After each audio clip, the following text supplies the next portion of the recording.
US president Donald ട്രംപിന് വ്യക്തമായ മുന്നറിയിപ്പ് നൽകി സാമ്പത്തിക വിദഗ്ധനായ റിച്ചാർഡ് വോഫ് രംഗത്ത്.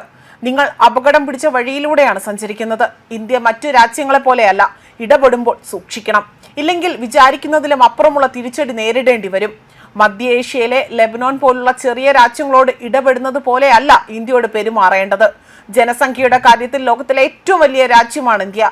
റഷ്യയുമായി ദീർഘകാല ബന്ധമുള്ള ഇന്ത്യക്കെതിരെ ടാരിഫ് ഭീഷണിയുമായി മുന്നോട്ട് പോകാനാണ് ട്രംപിന്റെ തീരുമാനമെങ്കിൽ നിങ്ങൾ വ്യത്യസ്തമായ ഒരു എതിരാളിയെയാണ് നേരിടേണ്ടി വരിക. അത് ആലോചിക്കാതെയാണ് മുന്നോട്ട് പോകുന്നതെങ്കിൽ തീർച്ചയായും വലിയ നാശനഷ്ടങ്ങൾ നിങ്ങൾക്കുണ്ടാകും എന്നതിൽ യാതൊരുവിധ സംശയവുമില്ല. ഇത് ഉറപ്പുള്ള കാര്യമാണ്. റഷ്യൻ മാധ്യമ പ്രവർത്തകരുമായി ഒരു സംഭാഷണത്തിൽ നടത്തവെയാണ് അദ്ദേഹം ഇക്കാര്യങ്ങൾ വ്യക്തമാക്കിയിരിക്കുന്നത്. യുഎസിന്റെ ഏറ്റവും വലിയ ശത്രു ചൈനയാണ്. അതോടൊപ്പം പോലെ അവരോട് പോലും ട്രംപ് മൃദു സമീപനമാണ് സ്വീകരിച്ചിരിക്കുന്നത്. ഇതിന് പിന്നിൽ ഇന്ത്യയെ തകർക്കുക അല്ലെങ്കിൽ വ്യക്തമായ ഒരു ലക്ഷ്യം, ഒരു അജണ്ട ഇതിന്റെ പിന്നിൽ ഉണ്ടാകുമെന്ന് തന്നെയാണ് പലരും വിലയിരുത്തപ്പെട്ടിരിക്കുന്നത്.